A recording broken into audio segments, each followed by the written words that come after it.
Salut tout le monde. Dans la précédente vidéo, je vous ai révélé mon setup YouTube que j'utilise au quotidien. Si vous avez raté la vidéo, vous pouvez la retrouver juste ici. Mais aujourd'hui, j'aimerais vous parler du setup que j'utiliserais si je débutais en vidéo. Je me filme en ce moment avec l'iPhone 13 mini, associé à quelques petites astuces qui font que ce cadre est tout à fait correct. Donc, sans plus tarder, je vous dévoile toutes les coulisses. C'est parti. Commençons par l'arrière-plan. Partant du principe que je n'ai pas le droit d'utiliser de la lumière RGB comme j'ai fait lors de la précédente vidéo sur un fond blanc, j'ai donc utilisé l'angle pour créer de la profondeur. Ensuite, cela fonctionne parce que le siège est vraiment très proche de la caméra, donc ici du téléphone. Donc je m'y installe pour que vous puissiez voir. Hop. Et donc en étant assis sur le siège, à bout de bras, je peux toucher le téléphone qui est donc l'iPhone 13 mini. Ici on peut voir que je filme avec la caméra principale qui est à l'arrière du téléphone pour une qualité optimale. Pour les réglages, j'ai utilisé le mode cinématique, donc sachant que sur l'iPhone 13 mini il est verrouillé sur HD 30 images par seconde.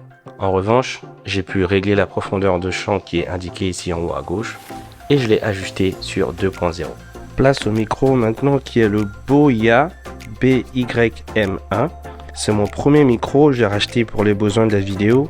Ici on peut voir que il est relié au téléphone donc par le biais de cet adaptateur, mais on voit aussi qu'il a un très long câble qui permet de pouvoir s'installer plus loin de la caméra si on en a besoin, et surtout de le faire passer sous ses vêtements pour plus de discrétion.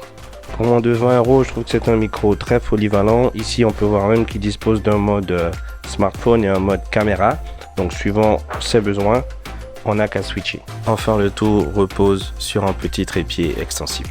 Et enfin, la lumière. Alors ici on voit que j'utilise la Puture Amaran 100D avec un parapluie photo très basique, donc le tout repose sur un trépied de lumière tout aussi basique.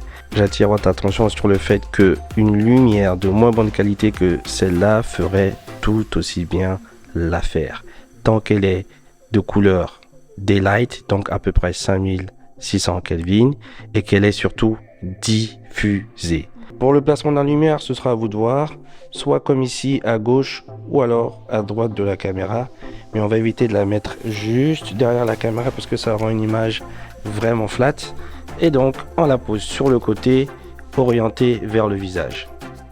Et voilà, on a fait le tour. Donc vous voyez, pour vraiment très peu d'investissement, on est capable d'avoir quelque chose de très correct et de se lancer et de laisser parler sa voix, de se faire entendre sur les réseaux, que ce soit YouTube, TikTok, Instagram, peu importe. J'espère que cette vidéo vous aide et vous encourage pour vous lancer. Pour le reste, je vous dis à la prochaine.